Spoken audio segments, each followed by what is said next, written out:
AP రాజధాని అమరావతిలో మరో కీలక ఘట్టం ఆవిష్కారం కానుంది. ప్రజాప్రతినిధులు, అఖిల భారత సర్వీస్ అధికారుల కోసం గవర్నమెంట్ కాంప్లెక్స్ లో చేపట్టిన టవర్స్ అందుబాటులోకి రానున్నాయి. ఈ నెల 25 తర్వాత ఎమ్మెల్యే, ఎమ్మెల్సీ టవర్స్ ను సాధారణ పరిపాలనా శాఖకు సిఆర్డీఏ అందించనుంది.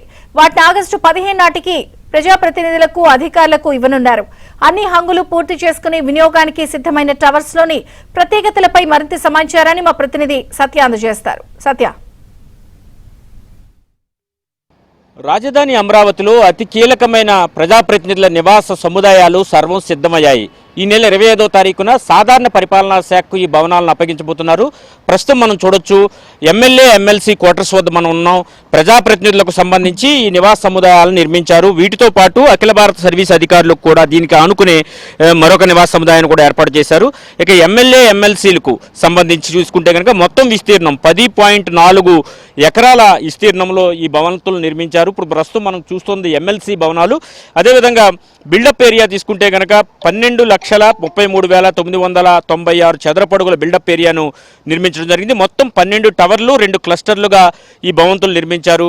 మొత్తం యూనిట్లు 276 యూనిట్లు, అది దాంతోపాటు 12 ఆఫీసులు, మొత్తం 288 ఫ్లాట్లు దీనిలో నిర్మించారు. ఒక్కో ఫ్లాట్ విస్తీర్ణం 3,500 చదరపు అడుగులు ఉండే విధంగా సువిశాలంగా వీటిని నిర్మించారు.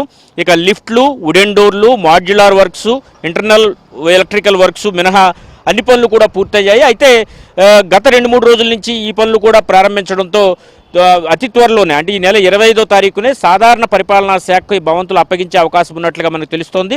ఒకసారి సాధారణ పరిపాలనా శాఖకు ఈ భవంతులు అప్పగించాక వీటిని ఆయా ప్రజాప్రతినిధులకు, అదేవిధంగా అధికారులకు కూడా కేటాయిస్తారు. ఇక అఖిల భారత సర్వీస్ అధికారులకు సంబంధించిన ఐఏఎస్ టవర్స్ విషయానికి వస్తే కనుక 4.7 ఎకరాల భూమిలో దీన్ని నిర్మించారు. ఇక బిల్డప్ ఏరియా తీసుకుంటే 6,38,516 చదరపడుగులు, మొత్తం టవర్లు 6 టవర్లుగా వాటిని నిర్మించారు.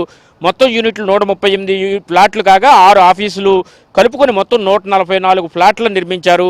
ఒక్కో ఫ్లాట్ విస్తీర్ణం 3,500 చదరపడుగులు. ఏ విధంగా ఎమ్మెల్యే, ఎమ్మెల్సీలకు నిర్మించారో అదేవిధంగా ప్రజాప్రతినిధులకు, అదేవిధంగా ఐఏఎస్, అఖిల భారత సర్వీస్ అధికారులకు కూడా 3,500 చదరపడుగులతో నిర్మించడం జరిగింది.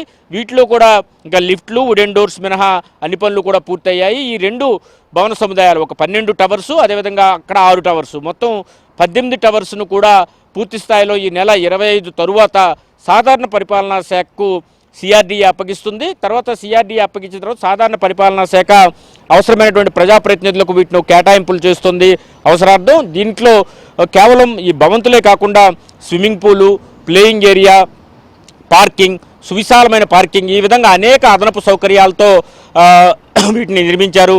కాబట్టి వీటిని అతి త్వరలోనే అమల్లోకి తీసుకురావడంతో ప్రజాప్రతినిధులు, అదేవిధంగా అఖిల భారత సర్వీస్ అధికారుల వారి కుటుంబాలు సుమారు 4,000 మంది ఇక్కడికి వచ్చి నివాసాలు ఉండే అవకాశం ఉంది. తద్వారా అమరావతిలో కూడా వాణిజ్య కార్యకలాపాలు ఇకపై భారీగా పెరగనున్నాయి. ఇది ఇక్కడ పరిస్థితి. కెమెరా పర్సన్ రాంప్రసాద్తో Satya, ABN Andhrajyothy, Amaravati MLA, MLC quarters వద్ద నుండి.